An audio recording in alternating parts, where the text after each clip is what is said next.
Hi sweeties, welcome back to another YouTube video. Hope you all are doing well.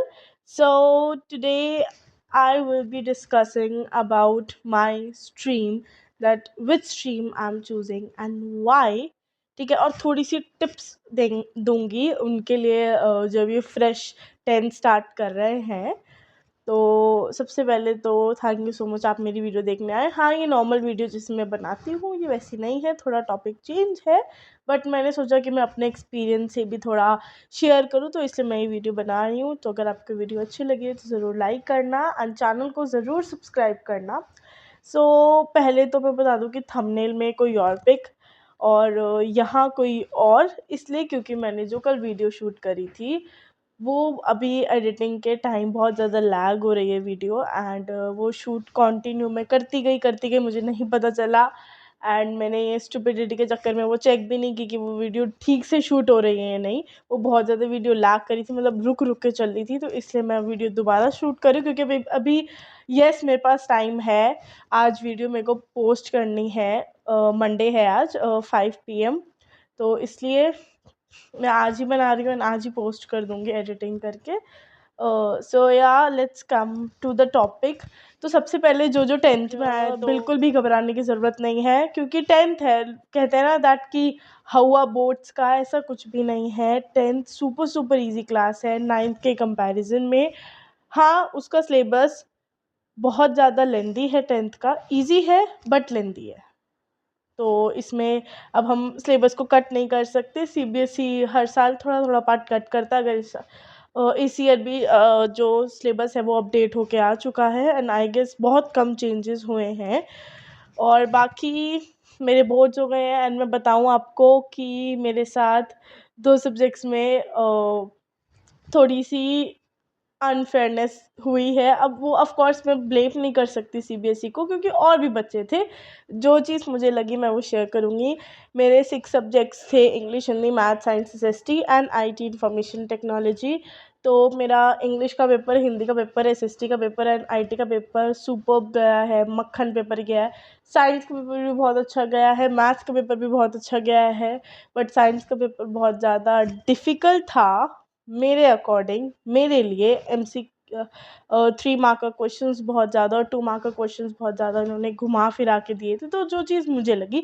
पर धीरे धीरे 5 mark and case study मुझे easy लगा, तो मैंने पेपर किया, ठीक है। बट होता है ना थोड़ा सा कि आप बताओ कि आपको कौन सा सब्जेक्ट आपका वैसे मतलब उतना अच्छा नहीं गया, तो दैट वाज साइंस।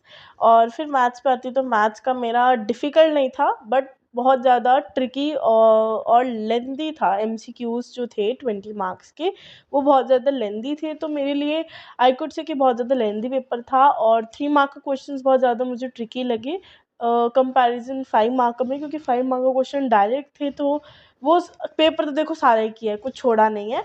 बट ये मैं अपने एक तरह से एक फीलिंग एक्सप्रेस कर रही हूँ, जो मुझे ऐसा लगा, जो मैंने फ़ील किया पेपर के टाइम, ठीक है। और मैं तुम्हें बताऊँ, गलती बहुत सारे बच्चे ये चीज़ करते हैं कि हम अपना एक दिन पहले लेके बैठेंगे तो सिलेबस हो जाएगा, पेपर से एक दिन पहले पढ़ेंगे तो हो जाएगा, पूरे साल मौज मस्ती। मैं भी उससे चली थी माइंडसेट से, बट ऐसा कुछ नहीं होता। आप लोग भी ये गलती मत करना, क्योंकि मैंने जैसा बोला 10th ईजी है बट सिलेबस बहुत लेंदी है। एक दिन में जैसे सोशल स्टडी, जैसे उसमें 19 चैप्टर्स थे, ठीक है, थे क्या, इवन अभी भी है 19 चैप्टर्स ये, तो बहुत ज़्यादा ट्रिकी है, बहुत ज़्यादा लेंदी हो जाएगा आपको। एक दिन में ये होने वाला नहीं है। और इवन आप एक दिन में एक बुक बस रिवाइज़ कर सकते हो, पूरा चैप्टर कंप्लीट नहीं कर सकते, पूरी बुक कंप्लीट नहीं पढ़ सकते।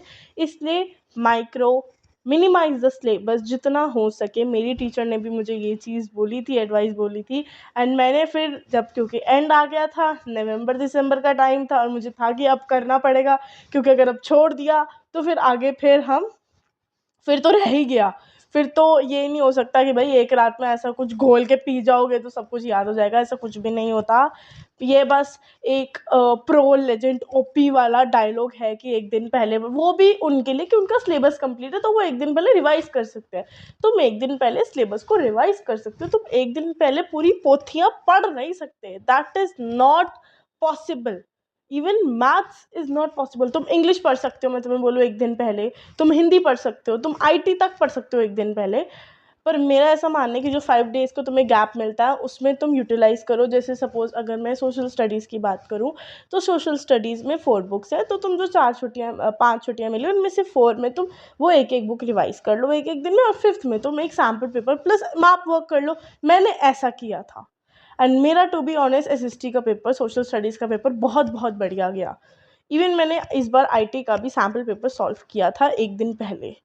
8 छुट्टियाँ मिली थी हमें, होली के बाद मैंने प्रिपरेशन स्टार्ट करी थी अपनी, and which is well enough, मतलब बहुत ज़्यादा इनफ था और बहुत अच्छा पेपर गया था मेरा, ठीक है। और हिंदी का पेपर भी मैंने जैसे कि बताया बहुत अच्छा था। और मैं कोशिश करती हूँ, और मैं आपको भी यही बोलूँगी कि सेक्शन वाइज ही, सीक्वेंस में सेक्शन वाइज ABC ऐसे ही करना, ठीक है। क्वेश्चंस तो सीक्वेंस वाइज ही करती हूँ, बट सेक्शन भी, क्योंकि मेरे साथ ये हुआ था, मैंने एक बार इंग्लिश का जो फर्स्ट पेपर था बोर्ड का, मैंने कोशिश की थी कि मैं पहले एक काम करती हूँ, मैं ना राइटिंग कर लेती हूँ, फिर ग्रामर, फिर लिटरेचर, फिर उसके बाद section A, but I was so dumb, मतलब मैं इतना धीरे धीरे लेके चली, और ये चीज़ मैंने रियलाइज़ कर ली थी, और मैंने सोच लिया था मुझे आगे के पेपरों में ऐसा नहीं करना, ठीक है।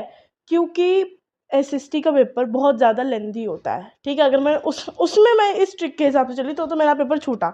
एंड इंग्लिश के पेपर में भी मेरा एग्ज़ाम 125 पे ख़त्म हुआ था, रिवाइज भी नहीं हुआ था, ख़त्म हुआ था, ठीक है। और मैं इतनी dumb, I was so stupid, मेरे हाथ पैर ऐसे फूले, बट तो मेरा पेपर 125 ख़त्म हुआ, और मैं साथ-साथ होता है ना, मैं साथ-साथ अंडरलाइन कर रही थी कीवर्ड्स को, की पॉइंट्स को, मतलब मैंने पेपर बहुत अच्छे से वेल मेंटेन, वेल प्रेजेंटेशन अच्छे से करी थी उसकी, ठीक है।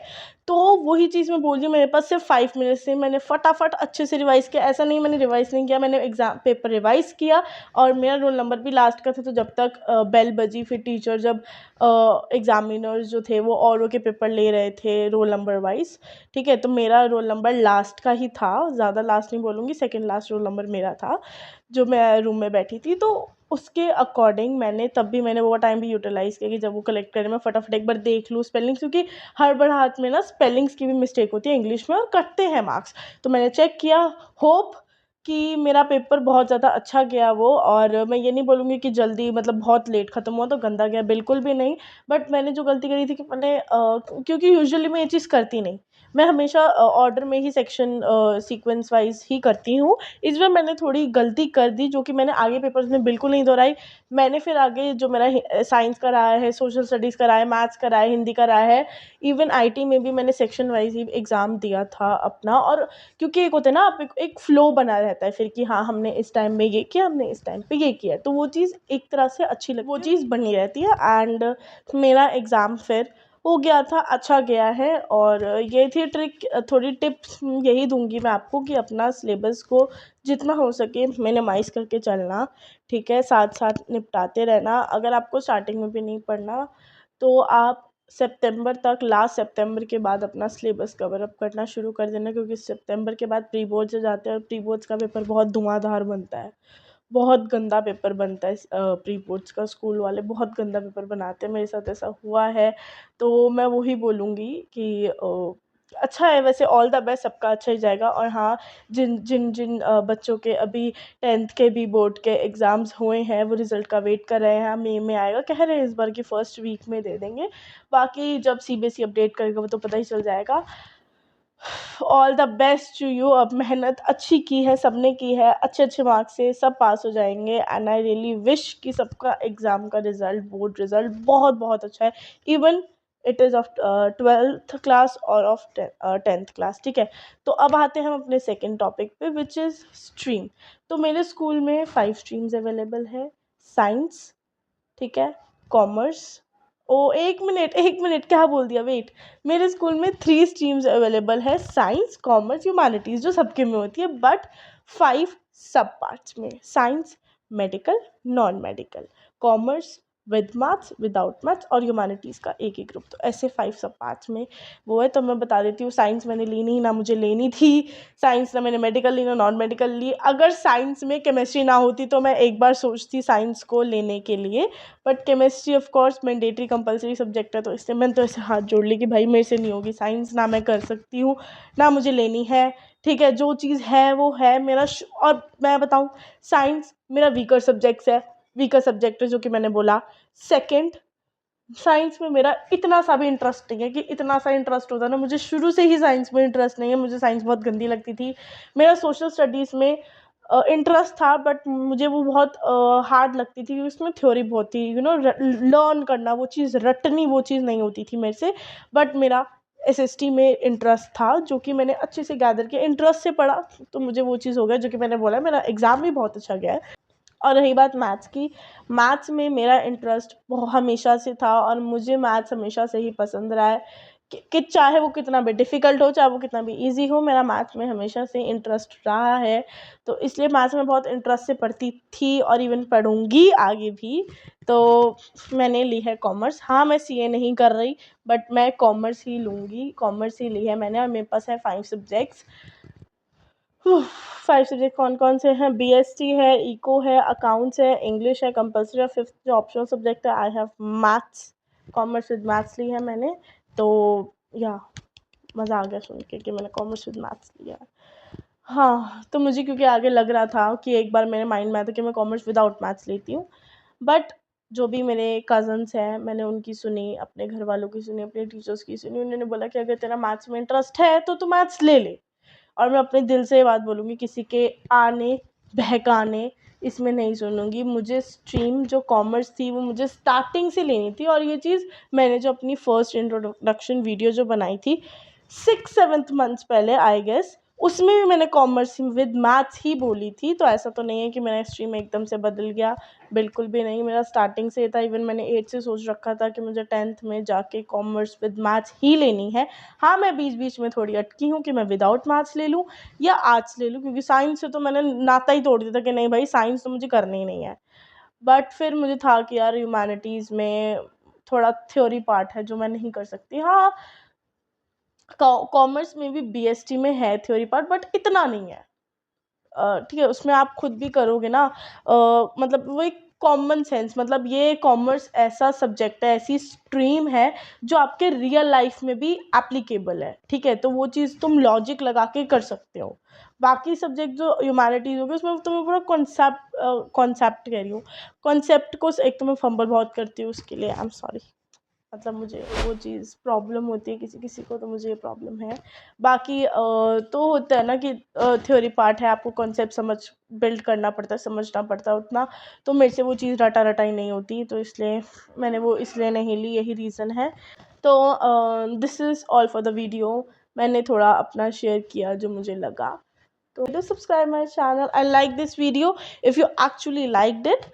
ऐसा नहीं है कि आप देख रहे हो और छोड़ जाना, क्यों? क्योंकि व्यूज़ तो आते हैं, बट लाइक कोई नहीं करता। और चैनल को प्लीज़ सब्सक्राइब भी कर देना, एंड बेल आइकन को भी ऑन कर देना, क्योंकि इस बार मैंने सोचा है, और मैं कंसिस्टेंट भी हूँ, 3 डेज़ के गैप में लॉन्ग वीडियो अपलोड करती हूँ। तो या बाय बाय, टेक केयर।